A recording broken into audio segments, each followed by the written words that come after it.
Okay, we were working out this problem. Now, we had done this. P0 was 8 into 7.5 is equal to dividend of 5 rupees by cost of equity. I have assumed that investors, there's some mistake I assume, and I've changed the growth to 12. What is the cost of equity you get? 20? 20 point? Okay, 20.33%. That's the cost of equity you will get. The cost of equity will turn out to be 20.33%. The cost of equity will turn out to be 20.33%. Beyond that, I'm not doing this question. You will change one of the parts of the question and the other part will become a balancing figure. 20.33% will be the cost of equity for the original scenario. I have taken, listen, guys, please maintain silence. So for the other parts to the question, you can keep changing the numbers and get to the solution. Let's move to question 7. Go through question 7. Go through question 7.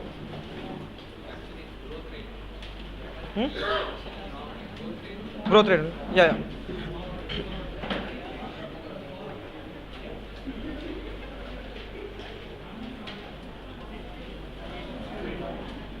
Go through question 7. Guys, please maintain silence.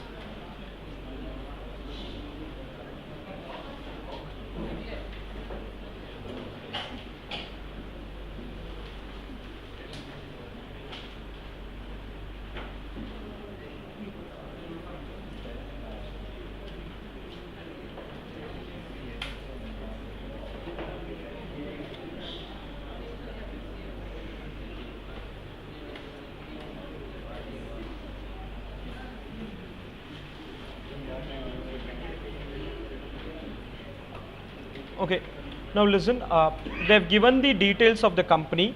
They've talked about profit, equity capital, and somewhere capital expenditure per share, depreciation per share. All this data will help us in calculating something called as cash flow per share. We calculate something called as free cash flow per share, FCFE, and the formula is P0 is equal to, instead of D1 you call it as FCFE1 by cost of equity minus growth rate, FCFE1. Free cash flow to equity shareholders. We'll have to first get that. Once you get FCFE, then you do the valuation of the share. The free cash flow is money available post capital expenditure, working capital. So the logic is whatever money is left over, it can technically be declared as dividend. I can pay that money as dividend. So technically that money can be paid as dividend, and that is where we take that as the substitute for D1. Instead of using D1, we use FCFE1. So working note 1, computation of free cash flow to equity shareholders. Computation of free cash flow to equity shareholders. Free cash flow to equity shareholders.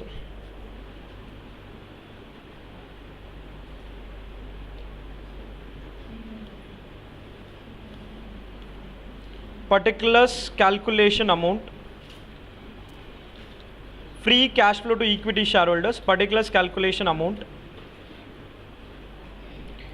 Free cash flow to equity shareholders. My starting point is earnings per share. Earnings per share. Earnings per share.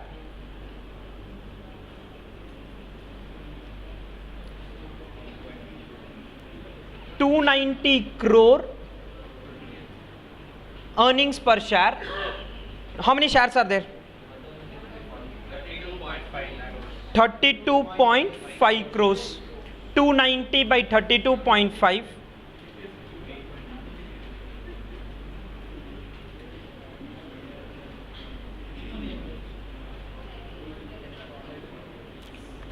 This is the earnings per share.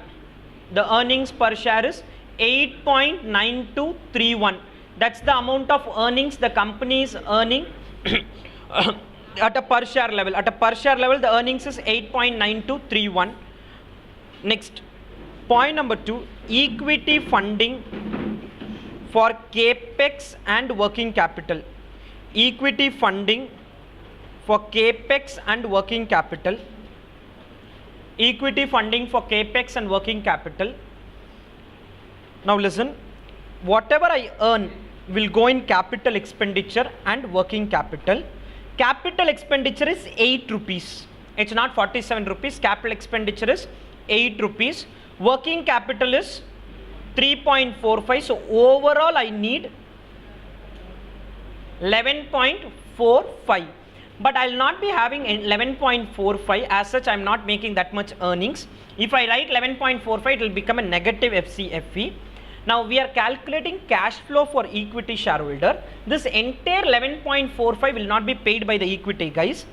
Debt ratio of 27 means if you need 1 rupee, 27 paise will be given by debt holders and 73 paise will be given by equity shareholder. So if I need 11.45, equity guys will give only 11.45 into 73%. 27% I'll have to bring from the debt holders. 73% will be brought by the equity shareholders. 11.45 into 73%. 11.45 into 73%. Whatever is left over is FCFE, free cash flow to equity shareholders. 0.5646. This will be technically like a dividend. I can declare this as a dividend if I want. 0.5646 is FCFE, free cash flow to equity shareholders. 0.5646. Any doubts on that 0.5646? Now listen, I am taking this as FCFE0. FCFE0, you can take it as FCFE1, FCFE0, whatever assumption you want to take. That number is 0.5646. Any doubts on 0.5646? Yeah. Depreciation is auto considered here. 47 minus 39. I have taken the capex as only 8, so it got auto considered there. If I want, I can add back depreciation, then I have to deduct the entire capex. So it gets auto considered in that analysis. Now, cash P0 is equal to FCFE1. P0 is equal to FCFE1 by KE minus growth rate. FCFE1 by KE minus growth rate. The growth rate is 0.56. Use CAPM and get cost of equity. Beta is given in the question. Beta is there in the question. Use CAPM and get the cost of equity. How much? No, it will not go. Your risk free is 8.7. Beta is only 0.1. So it will be 8.7 plus 0.1 into 10.3 minus 8.7. It is 8.86% minus 8%. 8.86% minus 8%. 8.86%.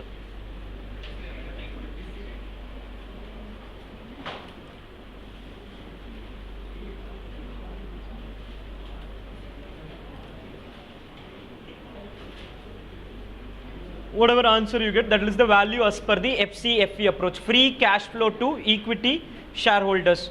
That's nothing but the cash flow available post meeting capex and working capital requirement. The only rule is entire money will not be brought in by equity guys. Some money will have to be brought in by debt guys and some money will be brought in by equity guys. Any doubts in this?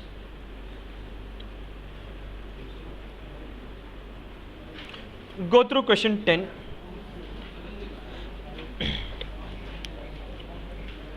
Go through question 10.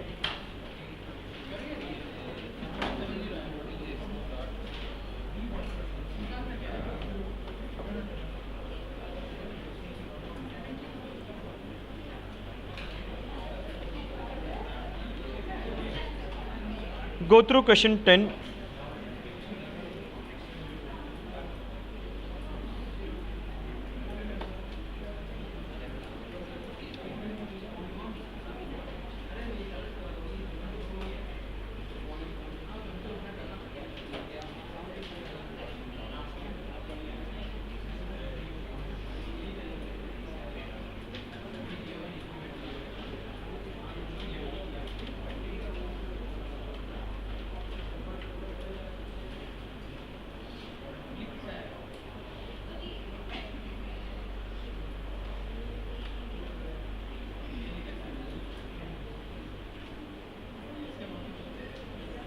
Okay.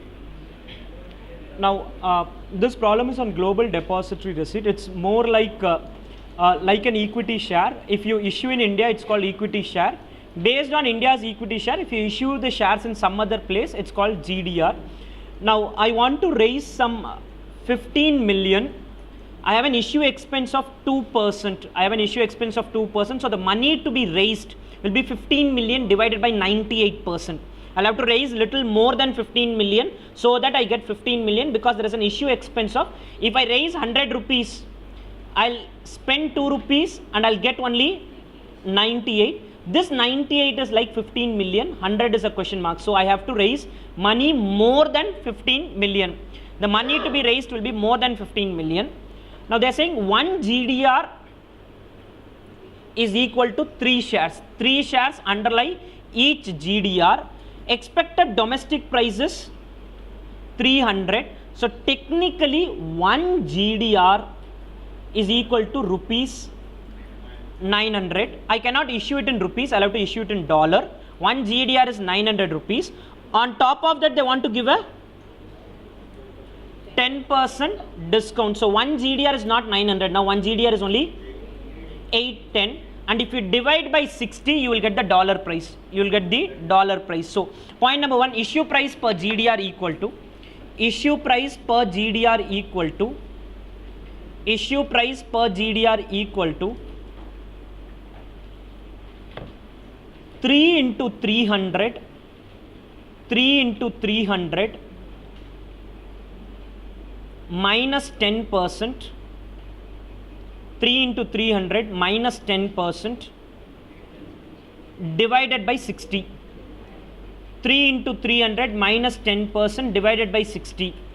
$13.5. The issue price is $13.5. Any doubts on 13.5?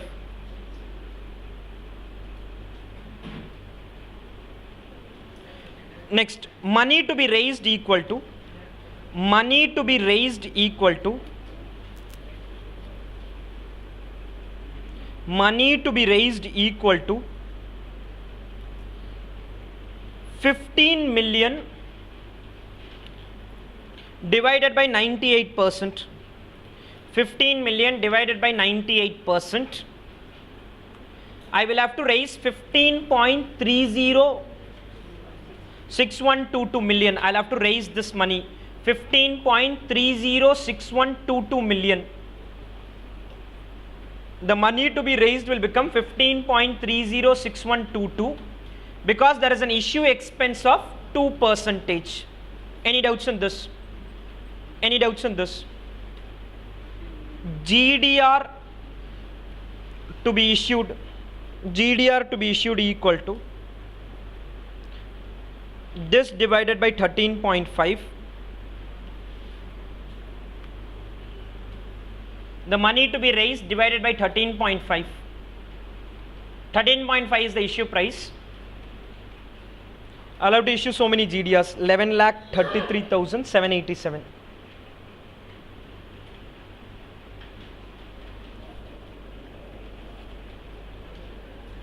11,33,787.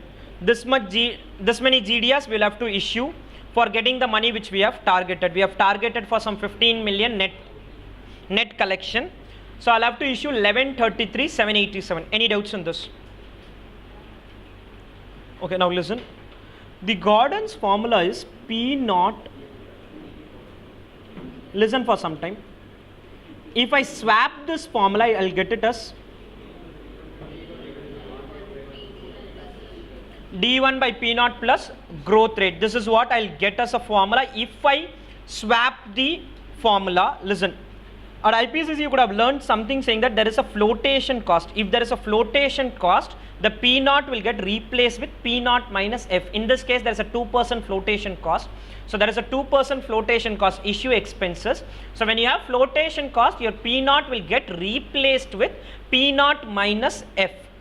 Now GDR, cost of GDR is asked, which is nothing but cost of equity, because GDR is like a equity share. GDR is like a equity share. The only issue is I don't know the face value because I'll need the face value. They're declaring a 20% dividend is expected to be paid with a growth rate of 20%. Institute has taken an assumption that the face value is 10 rupees and dividend per share is 2 rupees. Dividend per share is 2 rupees. Dividend per GDR is going to be 2 rupees into 3. Dividend per GDR is 2 rupees into 3. Wait, issue price is 810 minus 2%. I'll issue it at 810 rupees. I'm writing everything in rupees. I can convert everything into dollars also. Dividend is 2 rupees into 3 shares. Issue price is 810 minus 2%. And my growth rate is 20%. This will give the cost of GDR. 2 into 3 divided by 810 minus 2%. 2 into 3 divided by 810 minus 2% plus 20%.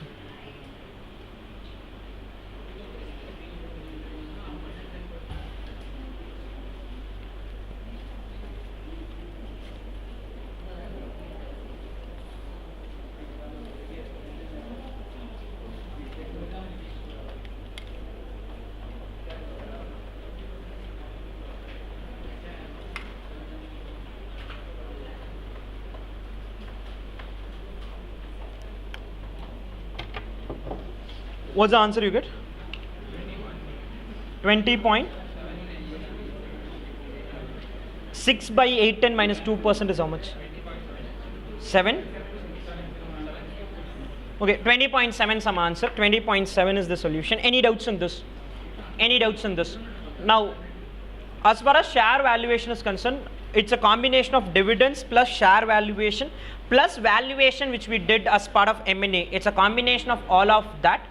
The normal models which you use is there you learnt net assets method. Either it's based on earnings, based on cash flow, based on assets. Here I'll either use a Walters model or a Gordon's model or a P multiple based approach or FCFE based approach. So we have multiple possible ways of getting to a share value.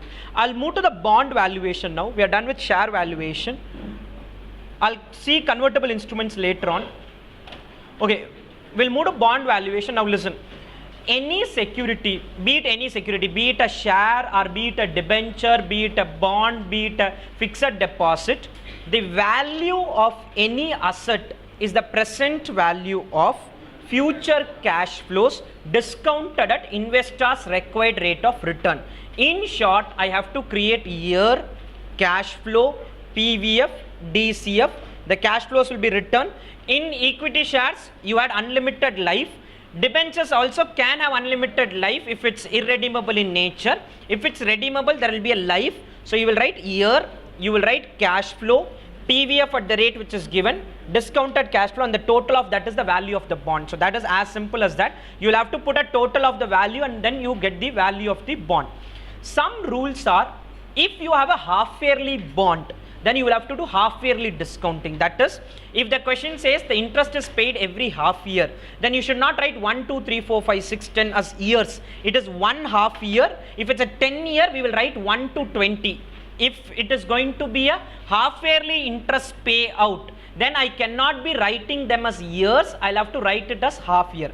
And the table format is, though I call it as year cash flow, it's not year cash flow, it's period cash flow, PVF, DCF. The periods could be in terms of years, it could be in half years, it could be in 3 months, it could be in months. So whatever way. So whatever is the payment periodicity, that should be the discounting periodicity also for the purpose of valuation. That's also, apart from that, you will see certain extra things. So as and when we see that, we'll do that. Go through question 1. Go through question 1.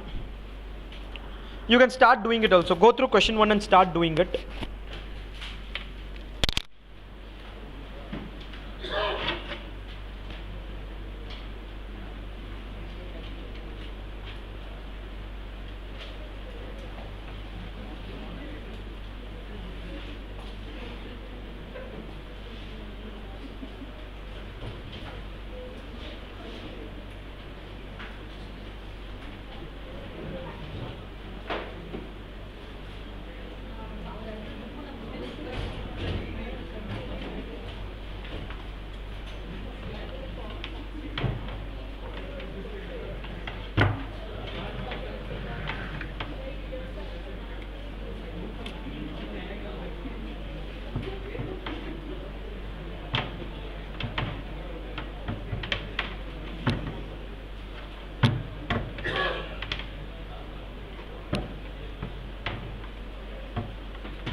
Now the objective is, if I have to find the issue price, I need this data: year, cash flow, PVF, DCF, year, cash flow, PVF and DCF.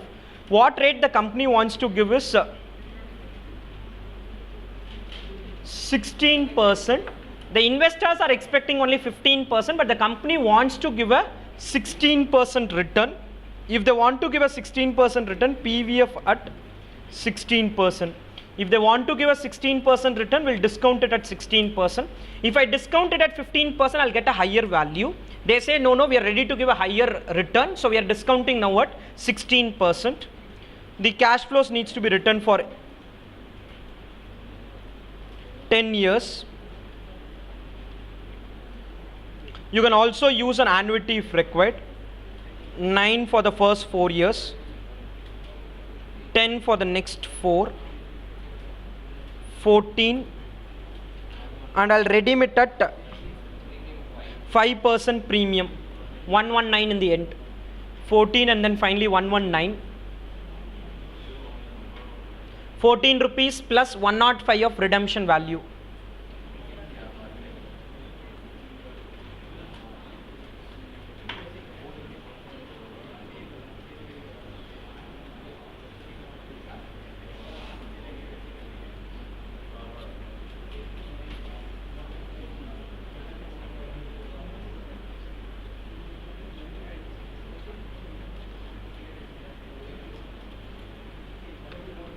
You'll issue it at some 71.33. Don't worry about the computation. If you are clear on the concept, calculation is of not that significance.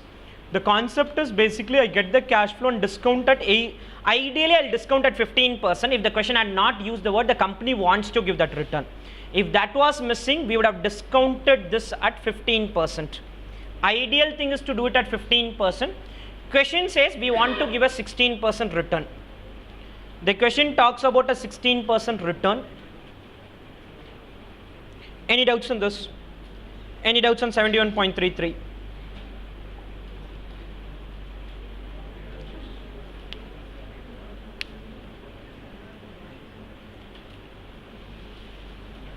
Let's do question 2.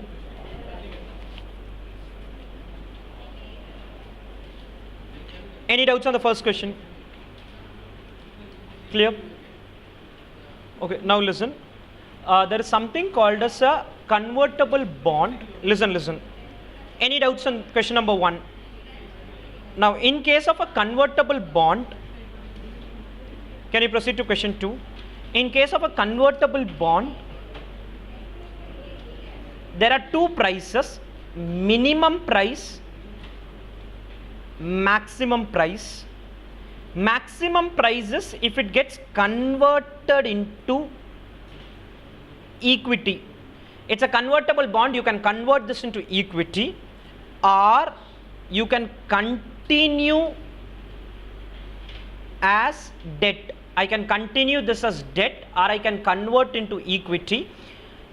When will it get converted into equity? If the prices aren't beneficial for me, I'll convert into equity. Most of the times, if I'm converting into equity, it will give me a higher value. So ideally, the minimum price, most of the question, this should be lower than the maximum price, but sometimes you may see a reverse also. Sometimes you may end up seeing a reverse also, which means there's something technically wrong with the question. So I have a minimum price and I have a maximum price.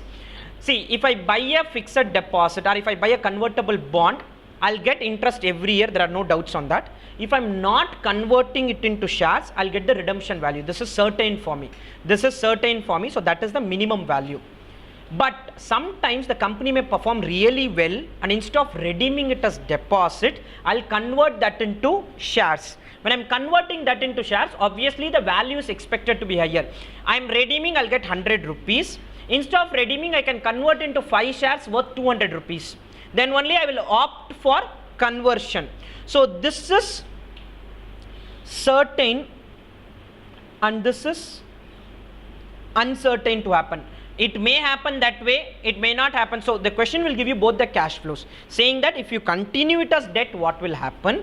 If you convert into equity, what will happen? And these are the two ranges. And most of the times price would be somewhere in between these two. Okay, let's look at this question now. Mr. A is offered a 10% convertible bond which can either be redeemed at a premium of 5%. He has an option. He can redeem at a premium of 5% or get converted into 25 equity shares currently trading at 33.50 and expected to grow by 5%. This is expectation. Whether it happens or not happens is not in our control.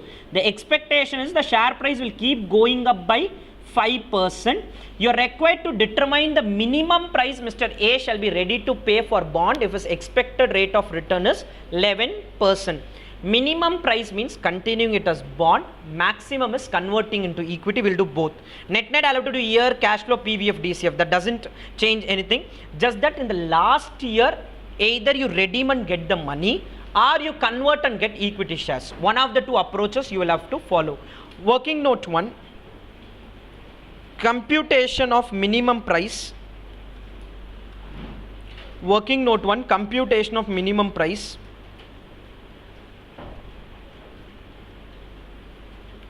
Minimum price in bracket redeem debt in future. Instead of doing conversion, you will end up doing redemption and get the money. Computation of minimum price, redeem debt in future, year cash flow PVF DCF, year cash flow PVF DCF. Forget about this concept of conversion and all. Just look at as a debenture and write the cash flow. Just look at as a plain debenture. It's only a normal debenture. Let's not worry about this conversion itself. So how much interest they are going to give? How many years? 4 years. So 1 to 4 and 4th year. 1 to 4 and 4. 1 to 4. 4 years you will get interest. And at the end of 4th year, you will opt for either a redemption or a conversion. Redemption means that's the minimum price. How much is the interest? 100. Every year you will earn 100 rupees. 1 to 4, every year you will get 100 rupees. And at the end of 4th year, you will redeem it for how much? 1050. 1050. The investor needs a 11% return.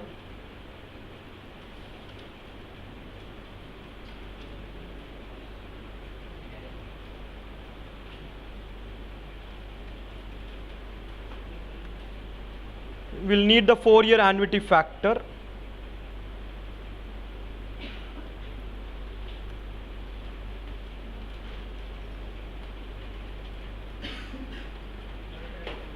We'll need a 4-year annuity factor and the 4th year factor.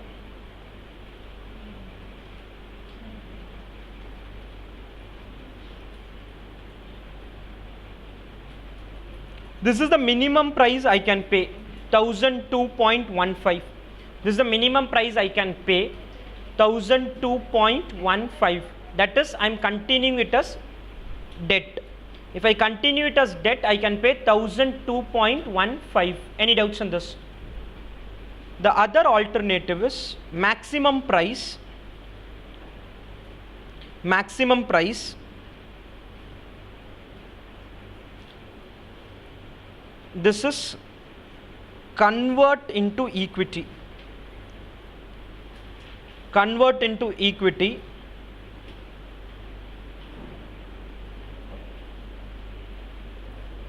Now, getting interest will remain same. I'll be getting the same interest for 4-year period. That's not going to change. The only thing is, at the end of 4 years, I have an option of converting this into equity share. What's today's share price? 33.5. It's expected to grow by how much? It may happen, may not happen. That's the uncertainty. So, if things go right, I'll get 25 into 33.50 into 1.05 power 4.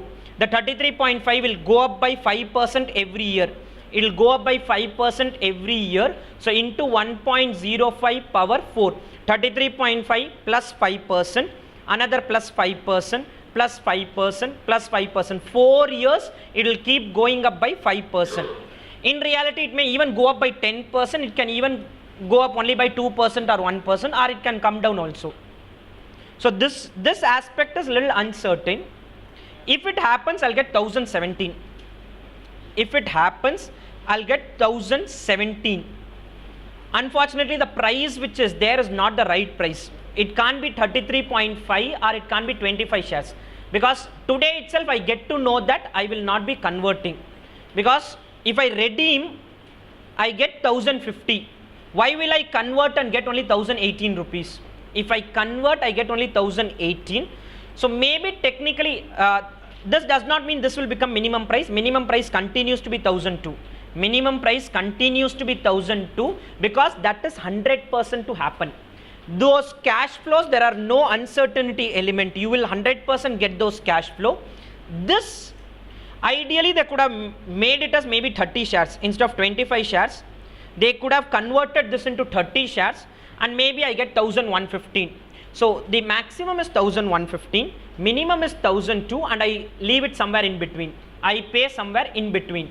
But leaving it as 25 shares doesn't make sense. Well, at least the question wouldn't make any sense because I'm not getting to the ideal maximum price is higher than the minimum price. So in case of a convertible debenture, I can choose what to take at the end of 4 years. I can choose this will 100% happen. This 1002 will 100% happen. This can be 980, can even be 1200, 1300, but as of now it looks like that it will be 980. Ideally this number should have been something like maybe 1100 or 1200, so that when I'm buying this debenture I pay somewhere in between. I pay a price which is in between. In fact, in this question that option of conversion is of no use. That need not be there itself. Any doubts in this? Any doubts in this part?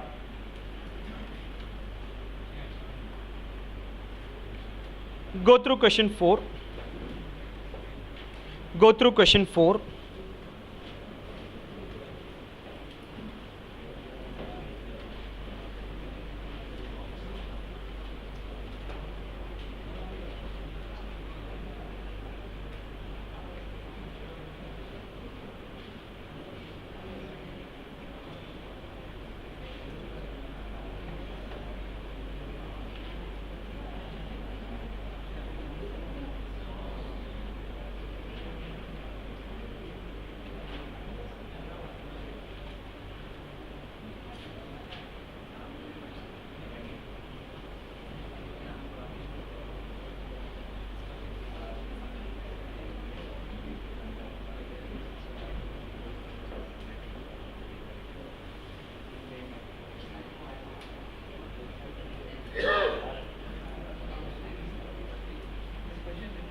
Okay, now we'll have something called as a step up discount rate and a step down discount rate. That is, when I do my discounting, every year the discount rate need not be same, it can change.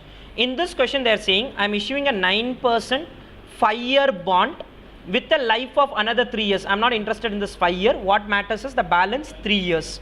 I'll get to the year end cash flow for this 3-year period. The first year will be discounted at 12%. Second year will be discounted at 11.25. 11.25. The only rule is when you do second year, you will take the first year factor and then divide by 11.25. Somebody will say that I'll do 2 years 11.25. That's a wrong approach. You will take the first year rate as it is and second year rate will be first year factor divided by 1 plus 11.25%. Third year factor will be second year factor divided by 1 plus whatever the rate the question tells. So we'll do year, cash flow, PVF and DCF, the same approach. The only rule is when discount rate changes, it's only for retrospective years. You cannot go ahead and change the previous year discount factor. So write valuation of bond, valuation of bond,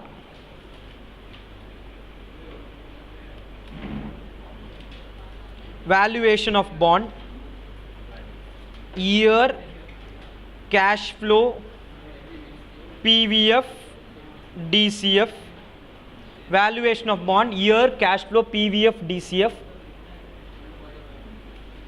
3-year cash flow, What's the interest the bond is paying? 9 and 109. The interest is okay 90, sorry, 90 and 1090, 90 and 1090. When it comes to PVF, I'm not going to write PVF at the rate because the rate is going to change every year. First year is 1 divided by 1.12. First year is 1 divided by 12%, 1 divided by 1.12, 1 divided by 1.12.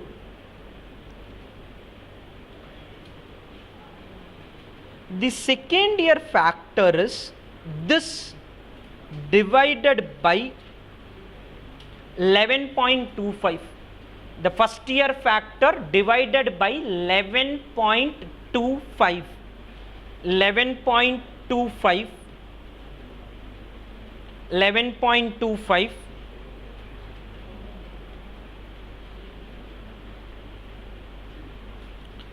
and the third year is this divided by, what's the rate for the third year? 10.75 divided by 10.75. Whatever you multiply and get a total, that's your present value.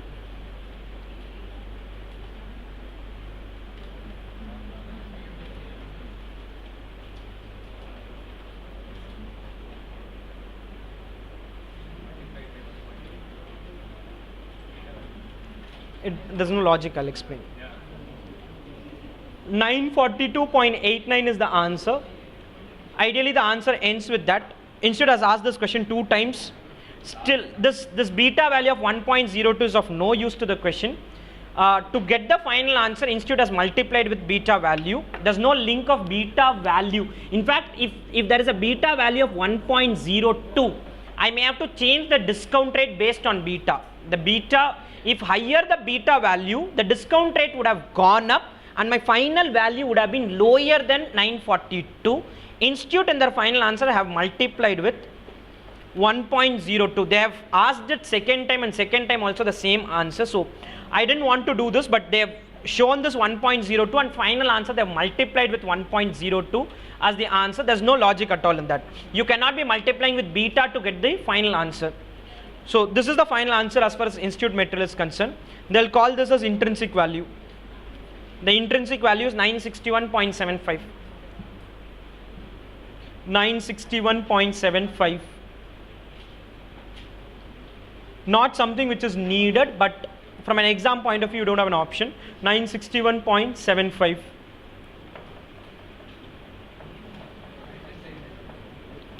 Any doubts on this? Go through question 5. Go through question 5.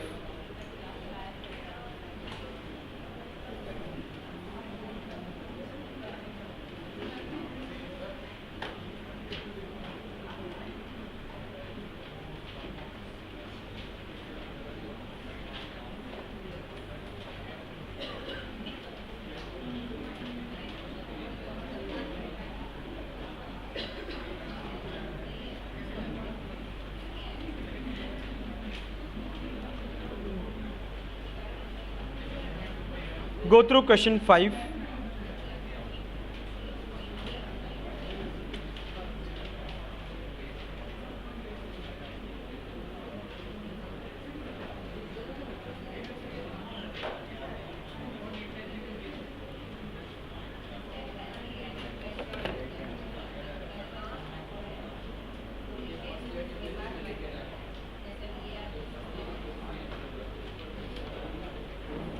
Okay. They've given details of all this. They've asked for current market price. I'll explain what is this duration, volatility, expected market price if there is some change in yield. Whenever you will have to do duration, guys please, whenever a problem asks for duration, don't use annuity factor. You will have to write it separately. There's a formula for duration. I'll not explain the formula. I'll explain it in a tabular format itself. So duration is asked in the question. Whenever duration is asked, don't use an annuity factor. So let's start. Year You'll for duration computation, you will need some extra columns. So manage space, 7-8 columns would be needed. You will need 7-8 columns. Year, cash flow, PVF, DCF. Apart from this, some extra columns would be needed. Year, cash flow, PVF, DCF.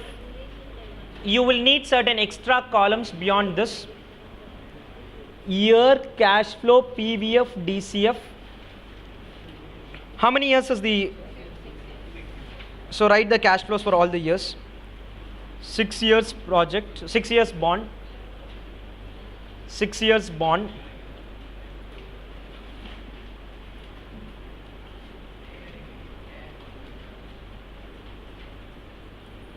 %11 interest, 11% interest, 11% interest. What's the redemption value given?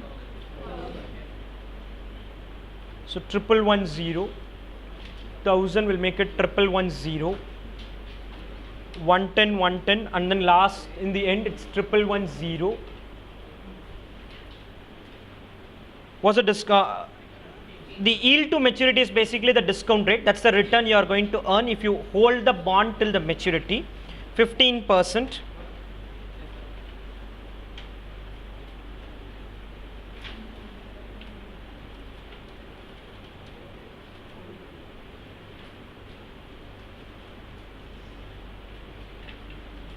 %15.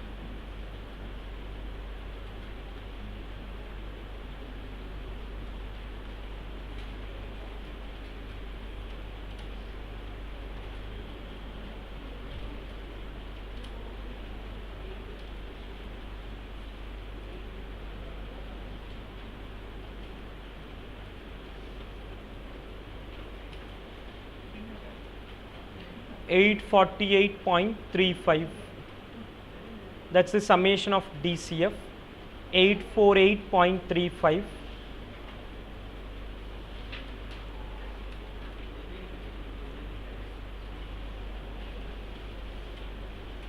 Any doubts on the... This is the current market price. They've asked for the current market price. So current market price is 848.35. Any doubts on 848.35? Okay, listen. To get duration, I have something called as weight product. Listen, the weight is nothing but the DCF, respective DCF divided by the total of DCF. DCF divided by the total of DCF. You'll have to do it for every year and the total will add up to 1. The total will add up to 1.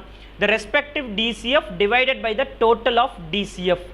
95 divided by 848, 83 divided by 848, it goes on like that. So that will be the weight. You can work with 4 decimals. 4 decimals. The weight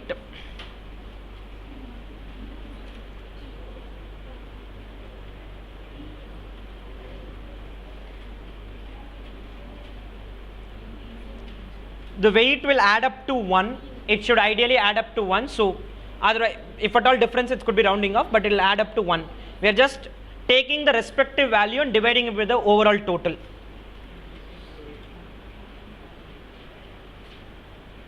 Product is year into weight. Year into weight, and the total of that is called duration. The total of that is called duration. Product is year into weight, and the total of that is called duration. The total of that is called duration. 4.57 years. The total of that will become duration.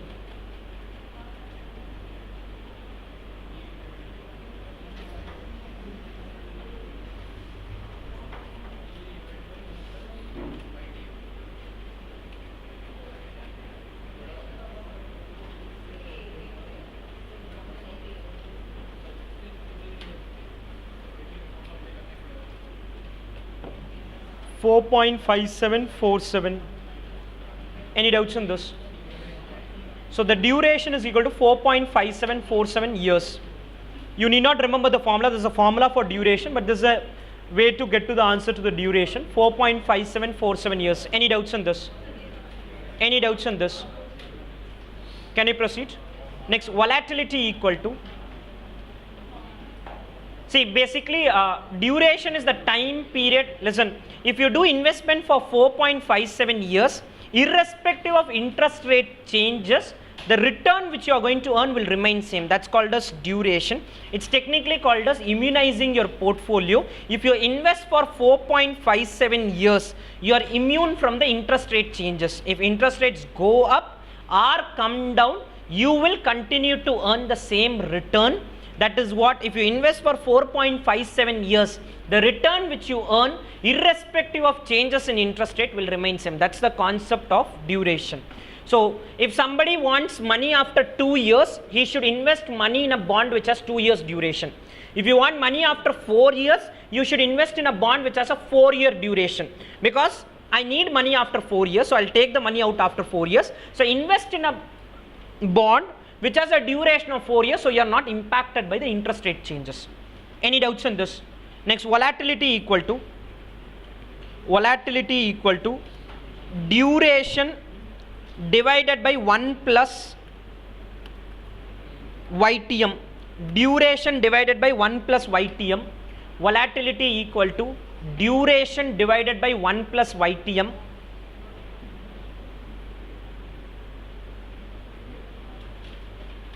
The answer will come in percentages, it's not in years. The volatility answer is in percentage. 4.5747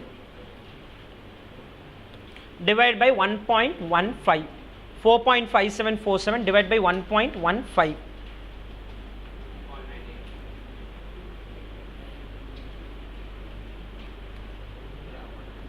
So volatility is 3.98 percentage. Volatility is 3.98 percentage.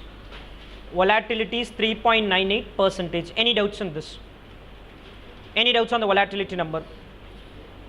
Okay, now listen. What volatility will tell you is, if interest rate changes by 1%, the volatility, the bond price will change by 3.98%. If, see, today I have discounted this at 15%. If I increase the discount rate to 16, my price will come down, because if interest, the expected rate, because the 110 which the bond pays, that cannot change. The bond will continue to pay only 110 rupees. Suddenly in the market, people are saying we want 16% return. If this goes up to 16, you will see the bond price coming down to 815. Bond price would have come down to 815. And technically the fall would have been 3.98%. It will not exactly be same, but a short way of getting the price fall is through volatility. So I leave it as it is. So it is 848.35 is the original figure. Now they will say that yield goes up. If yield goes up, price will fall, and if yield comes down, price will go up. 1% fall in yield leads to increase of 3.98% on the price front. Now what is the change in yield they mentioned? If increase in required yield is by, that is I discounted at 15, no, now I want to discount at 16. Redoing the table will take more time. That's where they would want you to use volatility and get the answer. Now write volatility of 1%, sorry, volatility of 3.98%, volatility of 3.98%, 3.98% would mean that if share price would mean that if share price, sorry, not share price, if yield would mean that if yield changes by 1%, if yield changes by 1%, if yield changes by 1%, then bond price will change by 3.98%.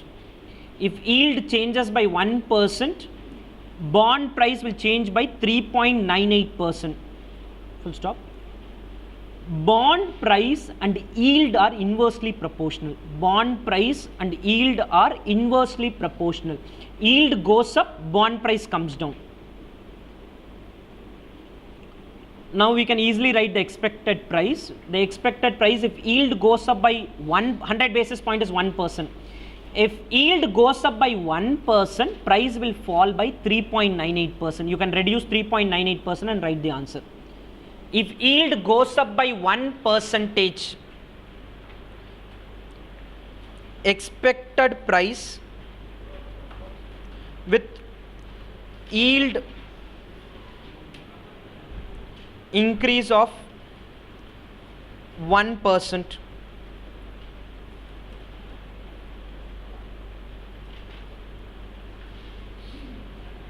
this will fall by this percentage.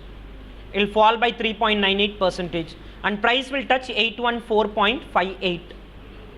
This is an approx answer. I cannot get an exact answer, and this relationship will work only for small changes. If you suddenly say it will change by 3-4%, volatility will not work. You will have to again do a discounting. So if at all I do 16%,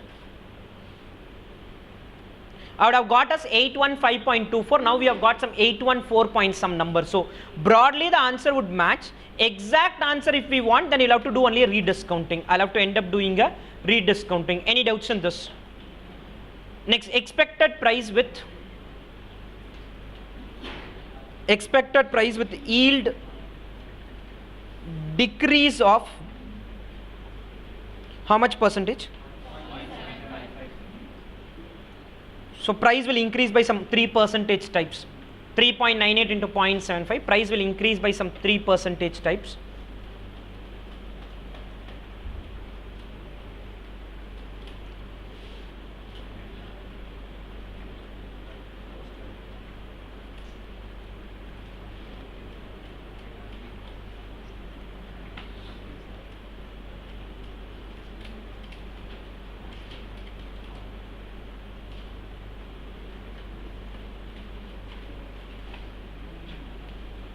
$848.35.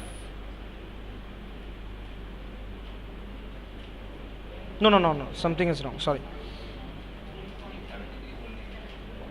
848.35 into 1.029, some 873. Broadly that will be the answer. You will have to increase it by some 2.99%. Any doubts on this? Any doubts on this? So that's how volatility would be used. So if you have the duration, with duration you calculate volatility, and based on volatility I can find the price based on the changes which they are giving. The other way of doing it is doing a rediscounting, which would, in exam they wouldn't expect you to do that. They would want you to do this relationship. Any doubts on this?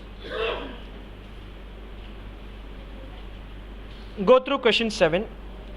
Go through 7 and first calculate duration. Go through 7 and calculate duration. Go through question 7 and compute duration.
Compute the duration in case of question 7, bond X and bond Y duration. The yield is 10%, year, cash flow, PVF, DCF, weight and product. Compute the duration. Once you are done with duration, balance part I'll take you through. Year, cash flow, PVF, DCF, weight and product.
So 1 year bond, which will technically have a duration as 1 year itself, because all its cash flow will happen in 1 year. So the duration of this 1 year bond turns out to be 1 year itself. Year, cash flow, PVF, DCF, weight, product. The total of the product will give you the duration. It turns out to be 1 year itself because the life, there's only one cash flow.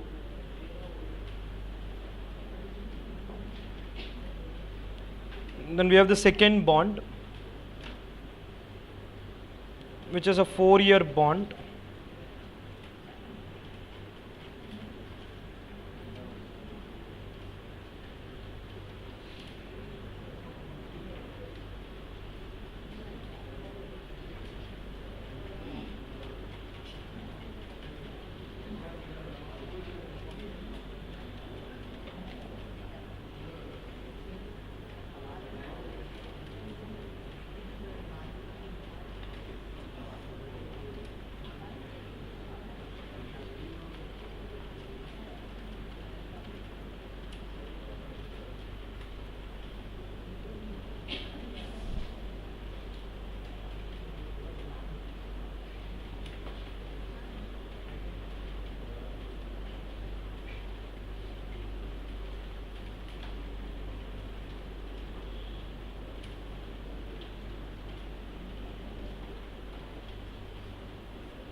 Any doubts on the duration?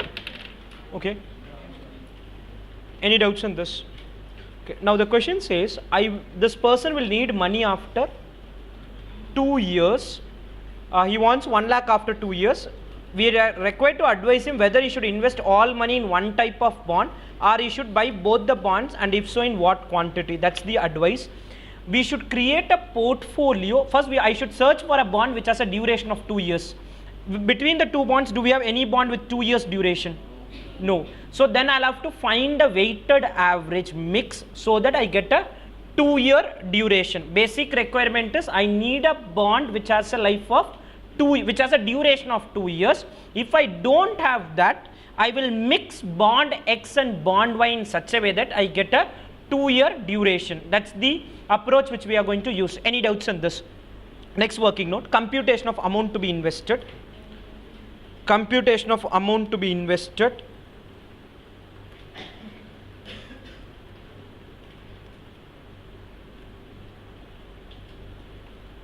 Amount to be invested. Bond, duration, weight, product. Bond, duration, weight and product. Bond, duration, weight and product. We have two bonds, X and Y. Bond X and bond Y. The duration of bond X is 1 year, 3.5618, 1 year and 3.5618, 1 year and 3.5618. Now I will invest X rupees in this and 1 minus X rupees in this. I'll invest X rupees or X proportion, percentage. X percentage would be invested in bond X and 1 minus X would be invested in bond Y. The only thing I know is the total should add up to 2. The total should add up to 2. When I do a multiplication and put a total, I need the weighted average to be 2 years. That will tell me how much percentage in bond X and how much percentage in bond Y. Then we'll convert that into rupees. First, let's get to know how much percentage in bond X and how much percentage in bond Y. Percentage in bond X and percentage in bond Y.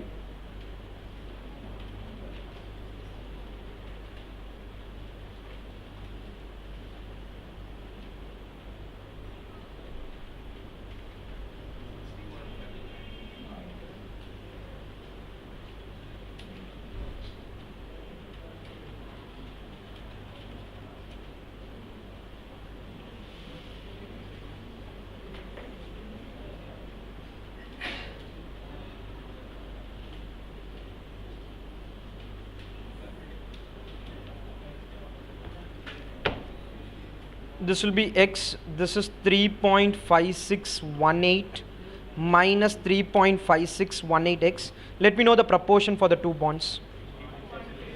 Bond X is how much?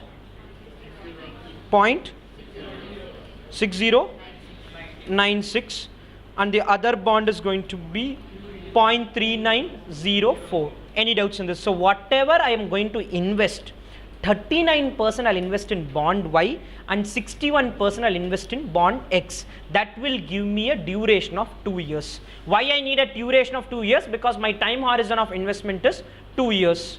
So I need to get to that 2-year number. Any doubts on this?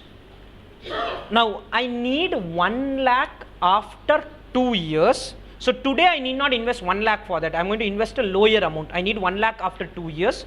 Both the bonds give me 10% return. So what I will invest today is 1 lakh divided by 1.1 further divided by 1.1. I need 1 lakh after 2 years. So today what I will invest is 1 lakh divided by 10% for the first year, another 10% for the second year. So divided by 1.1 further divided by 1.1. So money to be invested today,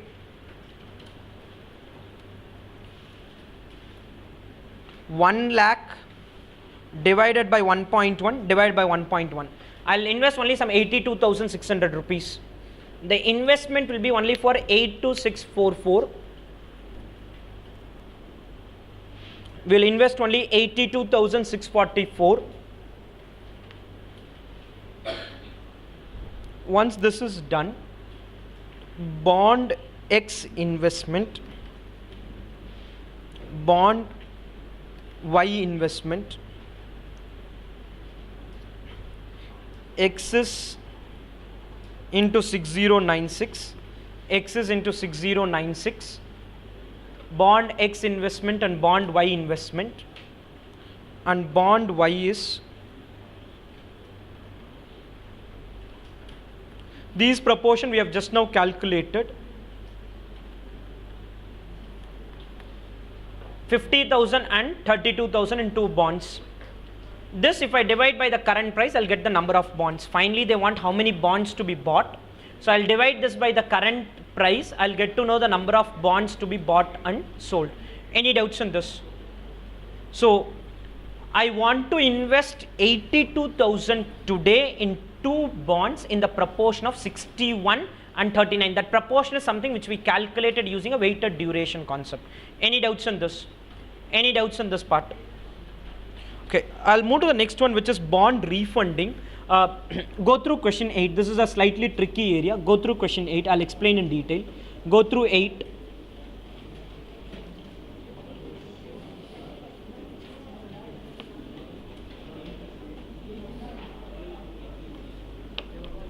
Go through question 8.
Okay, now listen, a bond refunding is basically a capital budgeting decision. In a bond refunding, what you do is you redeem the old bond, and in place of that bond you will issue new bonds. When you issue new bonds, what will happen is today there can be a slight extra outflow because redemption will happen at maybe at a premium, and also when I'm issuing new bonds there are some flotation cost. And the second part is throughout the life, the balance life, I'll keep saving interest because the new bond would be issued at a lower price. And finally, I calculate NPV. If NPV is positive, go ahead with bond refunding, and if NPV is negative, reject the bond refunding. So in this question, I have a 3 crore 30-year bond which was issued 5 years ago. So I have a balance life of 25 years. The interest rate is 14%. Now I am planning to issue 3 crore 12% coupon bond which has a life of 25 years. As the new bonds must first be sold, so some data they have given. We are required to decide whether to refund this bond or not. The feasibility is to be analyzed. Working note 1, initial outflow. Working note 1, initial outflow. Initial outflow. Initial outflow, particulars calculation amount,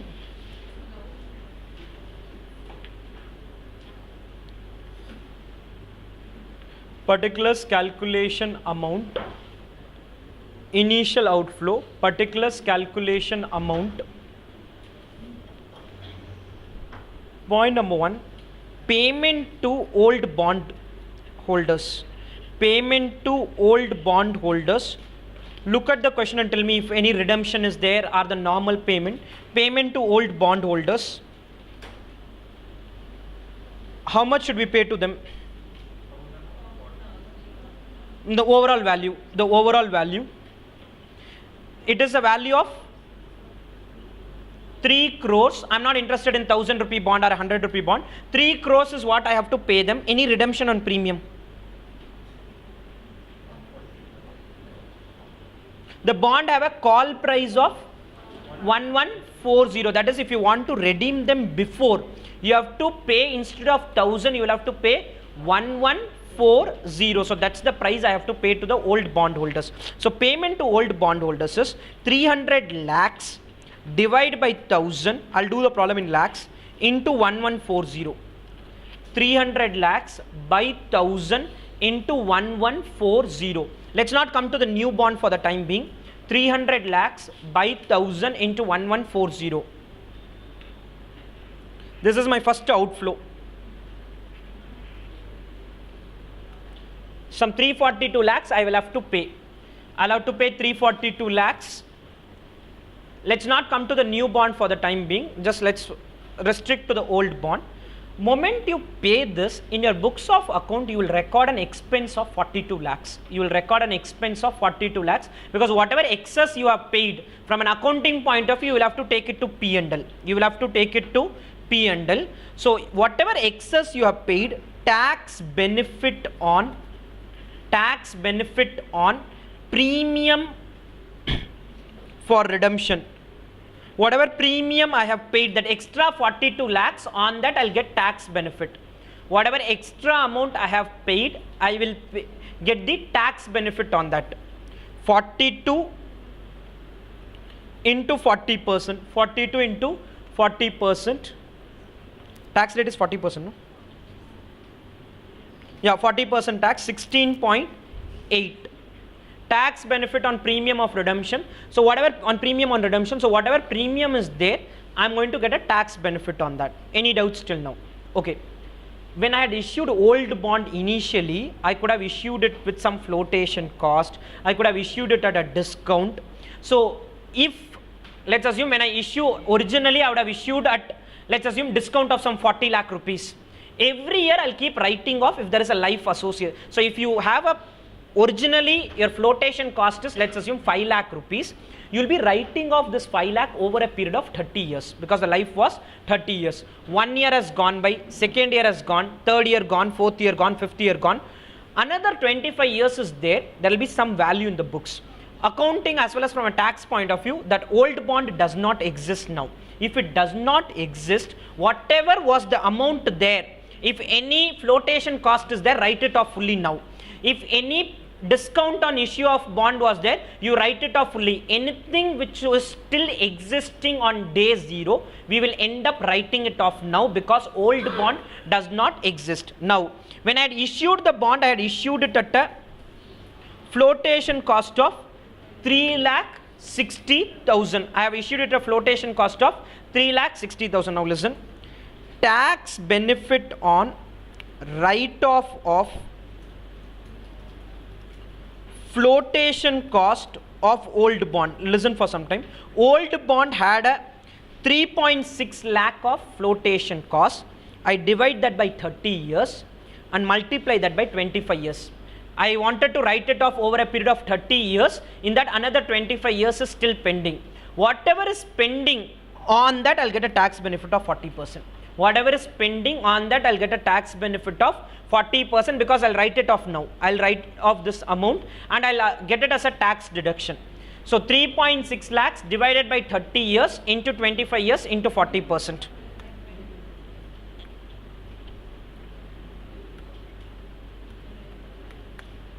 Some 1.2 lakhs is the benefit I'll get. 1.2 lakhs is the benefit I'll get. This is something which is going to happen. I can end up writing it off now because old bond does not exist. When old bond was issued, was there any discount?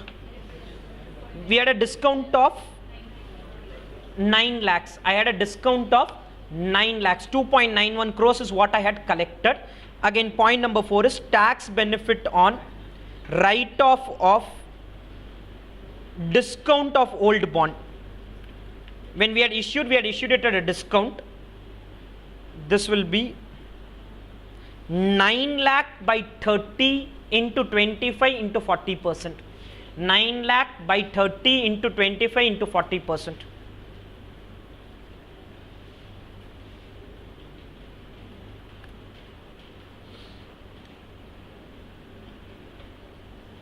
Whatever is relating to old bond, let's first analyze them fully and then we'll come to the new bond. Anything else given on the old bond? Any other premium, redemption, discount, flotation, anything else? Okay.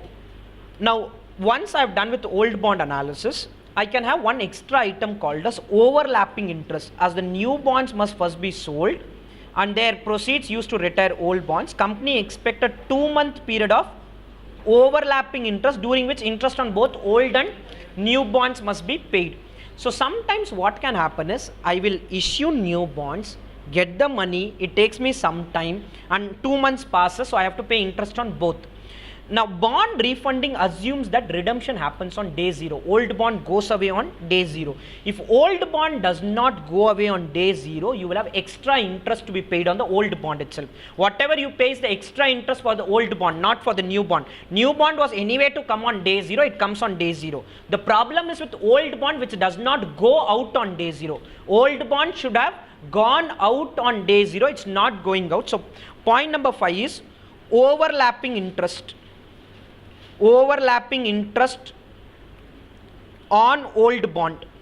Overlapping interest on old bond. This is an extra interest for the old bond.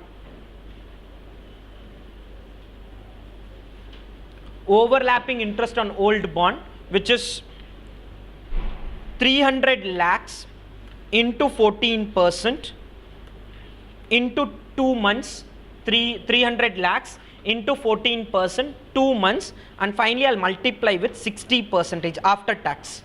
60% is the after tax cost, or if you don't do 60%, then you'll have to do tax on overlapping interest. There will be a next item called as tax on overlapping interest. 300 into 14% into 2 by 12 into 60%. This is an outflow for me. This is an extra outflow. I didn't want to do this, but unfortunately this is happening. This is an extra outflow for me. Any doubts on this? Now I'll go to the new bond and see how much I can collect from the new bond. Next, proceeds from new bond. Proceeds from new bond. How much are we going to collect from the new bond?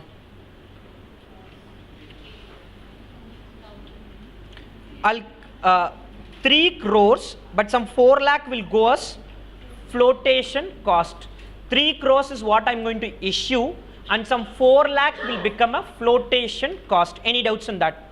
Now listen, when it comes to new bond, if you pay flotation cost, you don't get any tax benefit now. It will come over a period of 25 years. So I'll have to wait for 25 years and get the tax benefit. Old bond is out now, so that is where you got the tax benefit because you have removed the old bond. So what I will get is only 296 lakhs. What I'll get is only 296 lakhs. 300 lakhs minus 4 lakh of flotation cost. 300 lakh minus 4 lakh of flotation cost. What I'll be getting is only 296 lakhs. And this is my net initial outflow. Net outflow.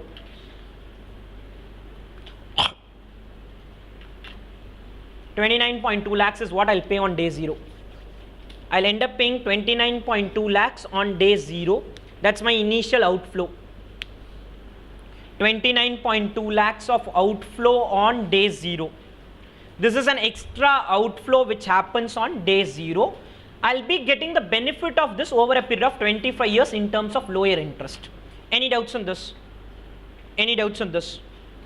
Clear? So first analyze old bond, then come to the new bond. New bond mostly you will have only one entry, which is the proceeds.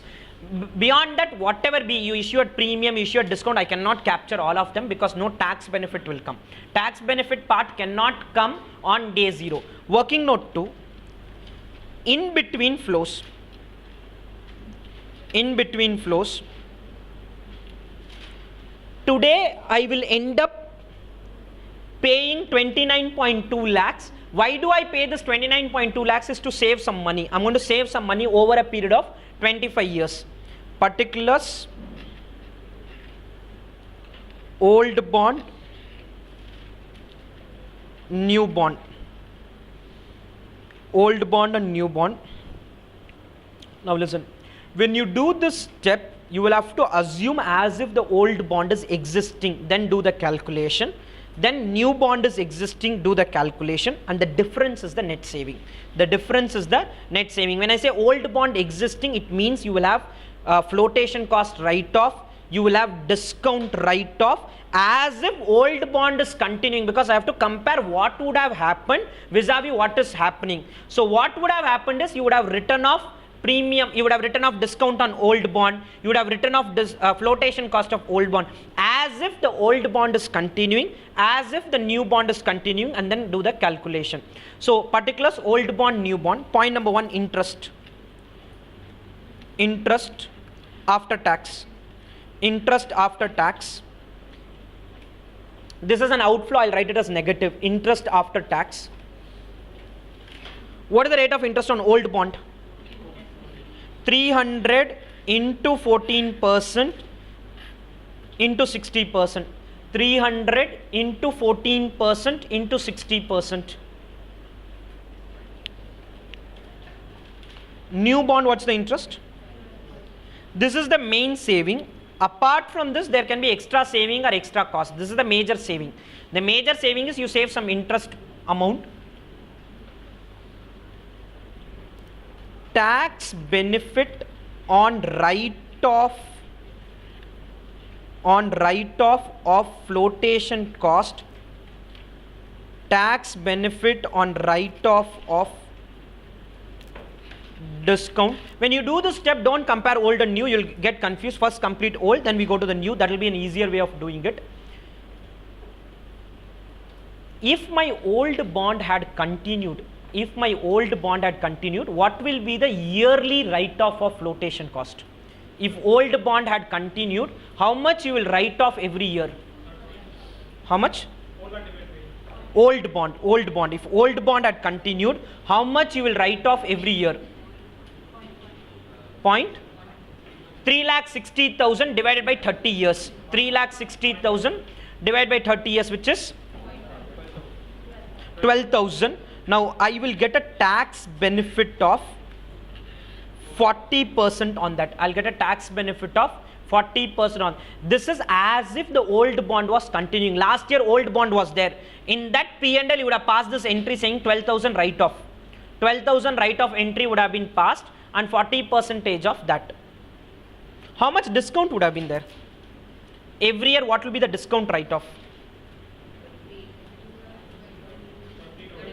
30,000, again 40% tax benefit. Again a 40% tax benefit. Again a 40% tax benefit.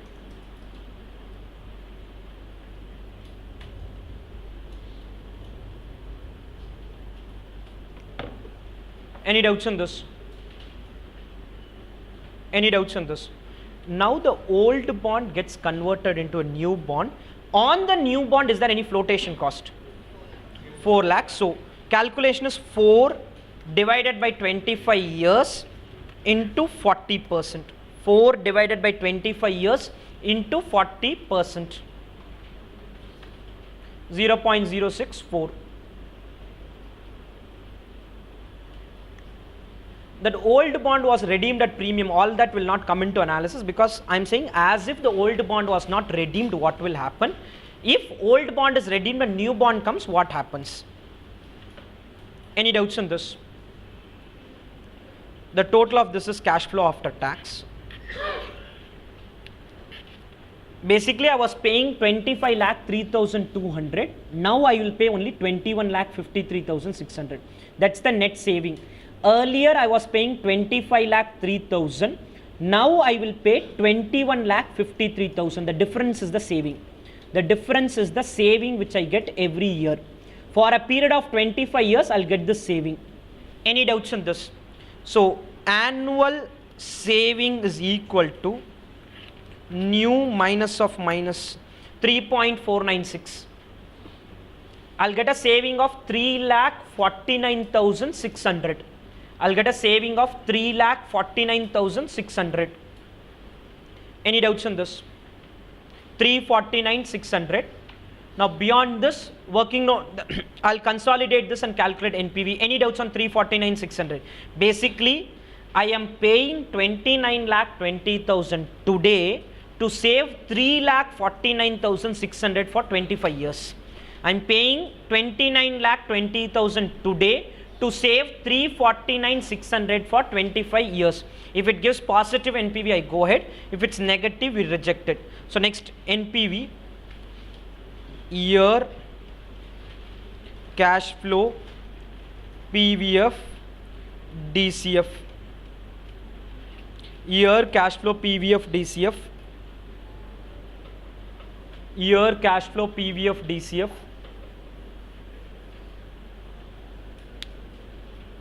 Year cash flow, PVF, DCF. year 0, year 1 to 25. Year 0, year 1 to 25.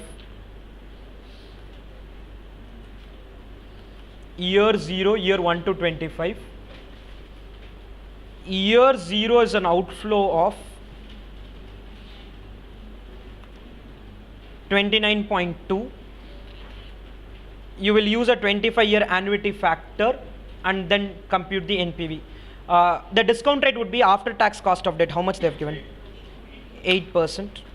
Listen, if they don't give you the after tax cost of debt, it's the new interest rate into 1 minus tax. Whatever is the interest rate for the new bond, that into 1 minus tax rate. That is, technically I could have done 12 into 1 minus 40% if this 8 was not given. If NPV is positive, we go ahead with bond refunding, and if NPV is negative, we reject it. So that's a simple part of the problem. Positive NPV, you go ahead with refunding. Negative NPV, we reject the refunding. Any doubts on this? You can get the answer later on.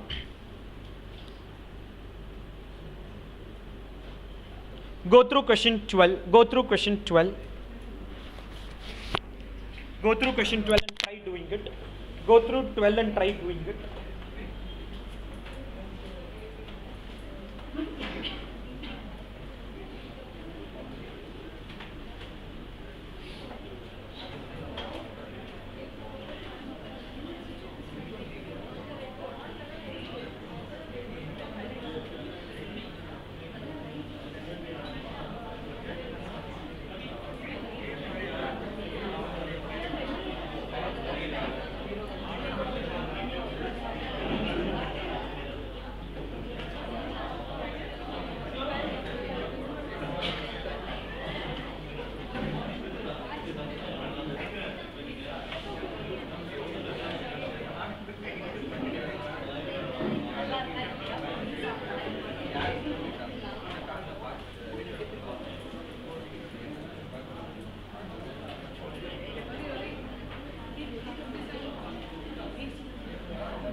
Okay, now they've given some 4 securities and we are required to do the valuation of these securities. First one is a zero coupon bond. In a zero coupon bond, what happens is there is no interest payout. So we'll write year cash flow PV of DCF and it will be only the last year. It's going to be year cash flow PV of DCF. In the 10th year, we will receive 10,000 rupees. So we'll have to discount it by 10 years and get today's value. A zero coupon bond doesn't give you any interest. It will be issued at a very low value, there will be a deep discount which will be there. So the value is 10,000, you will issue at maybe 2,000 rupees. The difference is the return for the investor.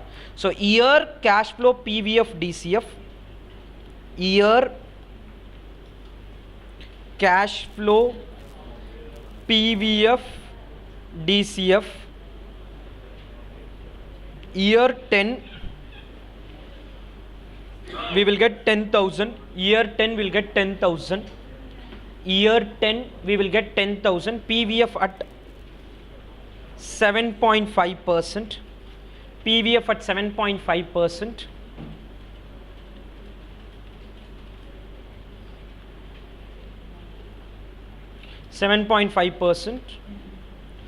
and this will be the value at which the bond would be issued today, 4850. You'll issue the bond at 4850 and redeem it at 10,000. There's a huge difference. The difference is basically the income for the investor into 0.485. 4850 is the value at which the bond would be issued today. Any doubts in this?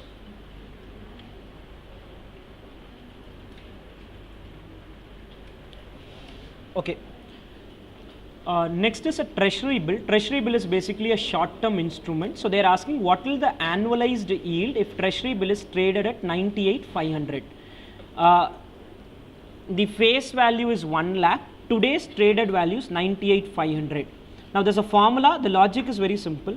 100 become 110 in 1 year. What's the rate of return we earn? 10%. If it becomes in 6 months, 20%. Now how we would have calculated 20% is 110 minus 100. This is the calculation which would have gone behind that.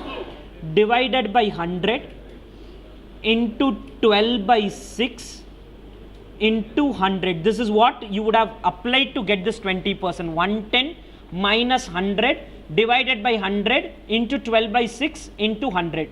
Now it is basically not 100. 98,500 will become 1 lakh. 98,500 will become 1 lakh. It is June 20. So in 30 days of April, 31 days of May, another 20 days of June. So in 81 days.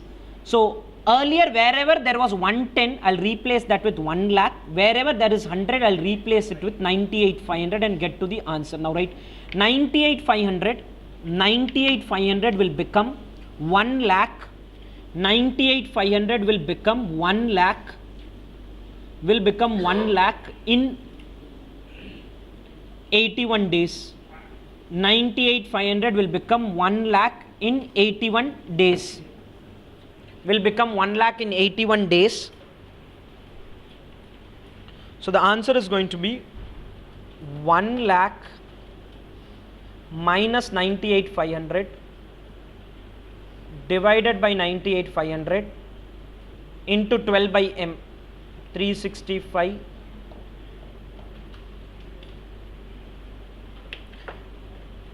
There's no separate formula per se. If you remember how 100 became 110 in 6 months is 20%, you replace numbers and get to this answer. Into 365 by 81 into 100, what's the answer? 6 point. Any doubts in this? Clear? Now next is very simple. It's a 10.71% bond and it's 10-year bond. The yield to maturity is how much they've said? 8%. So start discounting it at 8% and get to the answer. If 10.71% GOI 2023 bond having a YTM of 8%, what would it fetch today? Year cash flow PVF DCF. Year cash flow PVF DCF. Every year you will get 10.71% interest, but you will have to discount that at 8%. Year cash flow PVF DCF.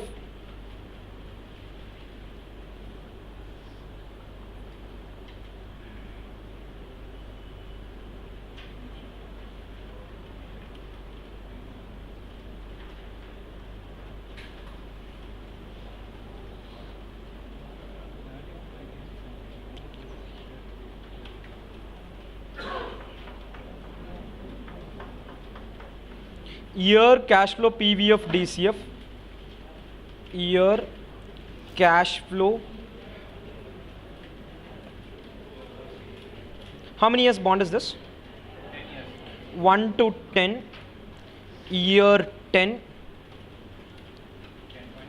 10.71, 100.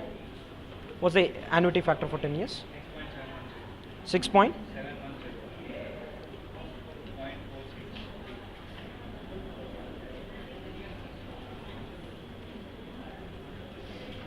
0.463. It's basically a 10-year bond, year cash flow. To value a bond, you just need to trace their cash flows and then discount it. If you trace the cash flows and discount it, you get to the value of the bond.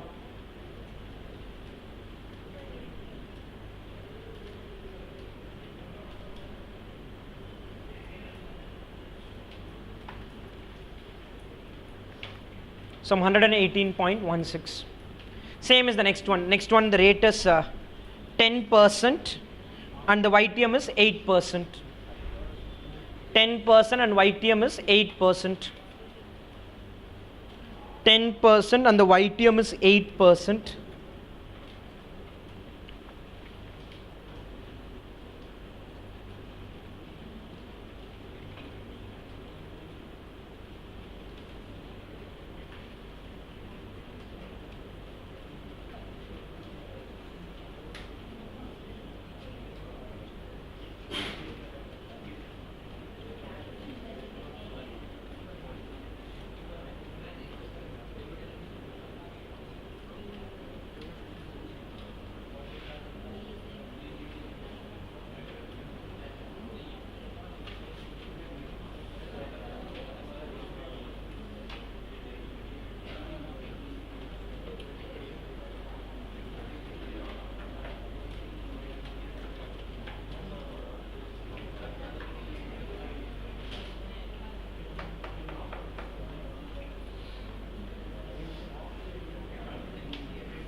How much is the interest?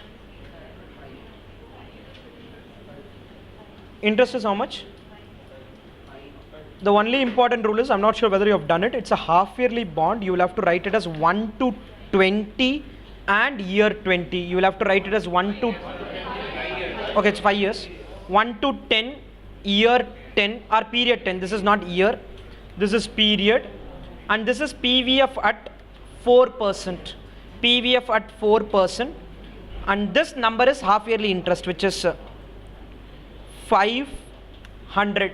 The only important rule is half yearly bond, you will have to do half yearly discounting. Quarterly bond, do quarterly discounting. So it's 1 to 10 half years.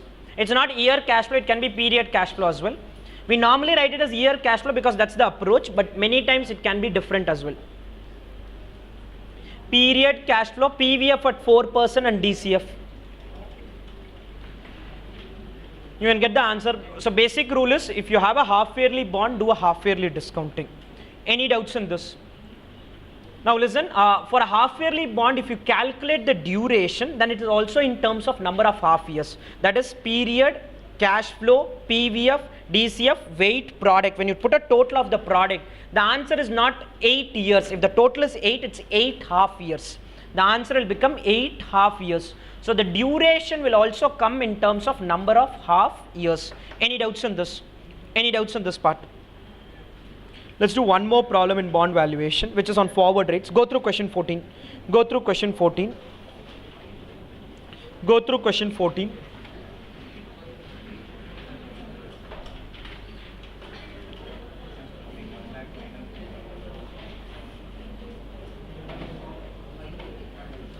Go through question 14.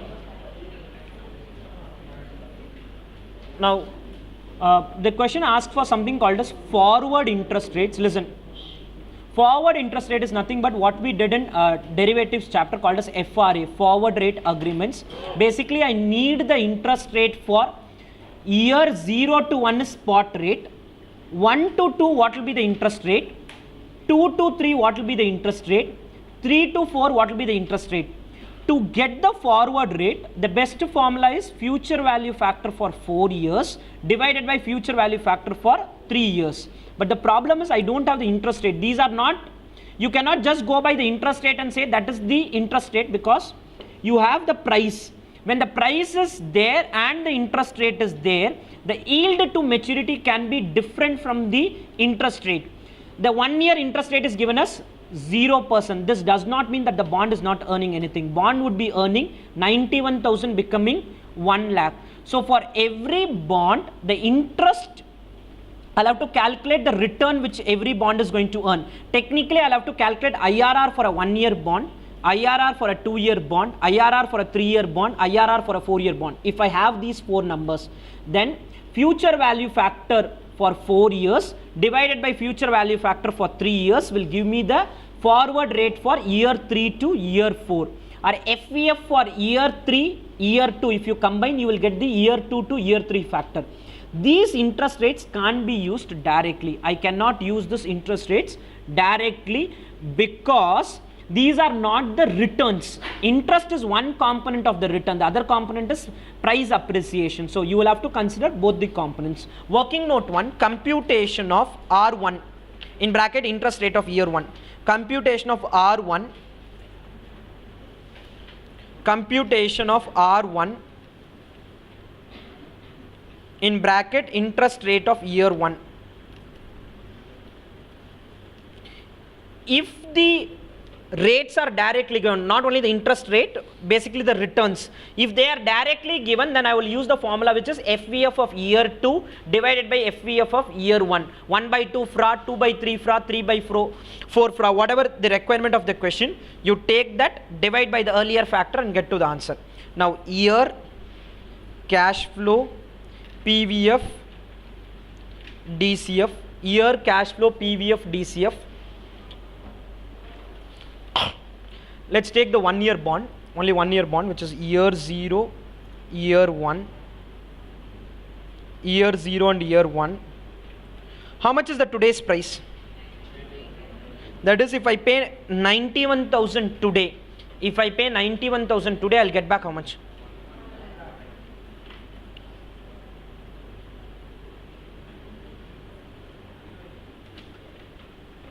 Today I pay 91,000, I'll get back 1 lakh in year 1.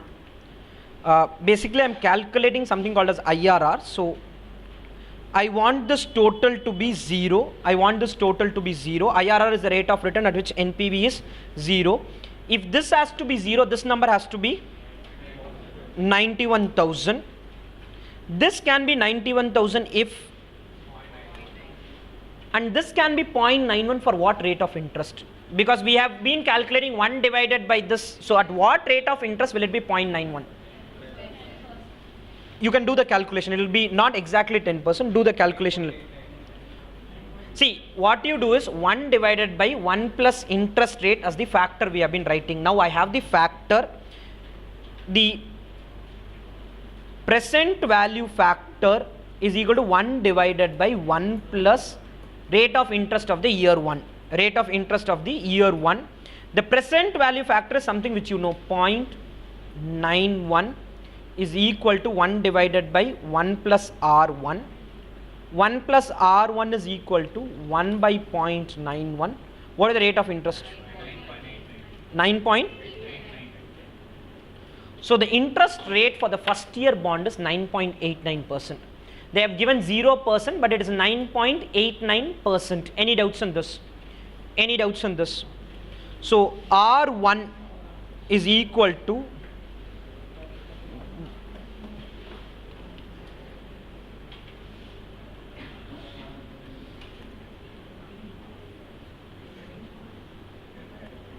%. Any doubts on this? This will be the interest rate for the first year. The interest rate for the first year. Next, computation of R2. Computation of R2. R2 interest rate of year 2. Computation of R2 interest rate of year 2. Interest rate of year 2. Let's take the 2-year bond and write its cash flow. Let's take the 2-year bond. In a 2-year bond, today what is the price? minus 99,000 minus 99,000. Will we get anything in the first year? How much? 10,500. Year 2, what will we get? 110,500. 110,500. That is what I'll get in the second year.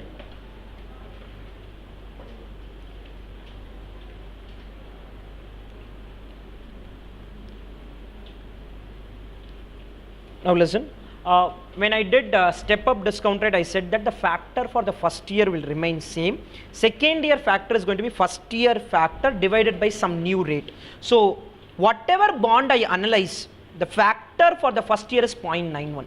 Whatever bond I analyze, the factor for the first year is 0.91. Whether I analyze a 3-year bond or a 4-year bond, because the interest rate for the first year is 9.89. Wait for some time. So this is the value. I need a total of 0. I need a total of 0. I can get a 0 total if this number is, listen for some time, if this number is, just a minute, if this number is 89,445, listen for a minute, listen for a minute. This can be 89,445 if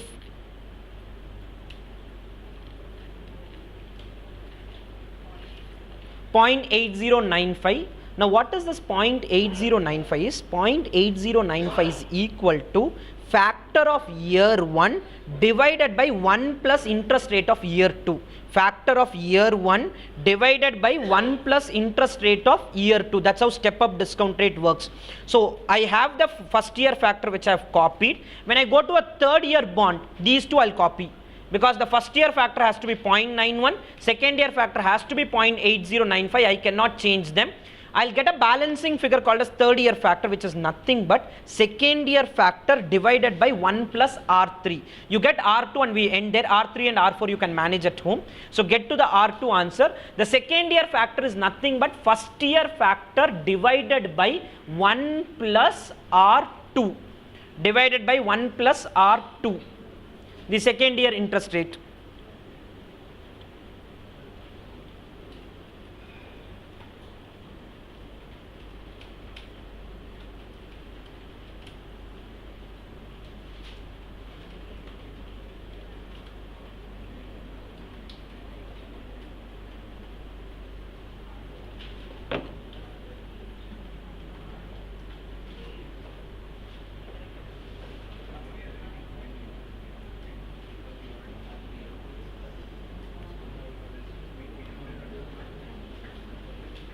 It will turn out to be 12.42%.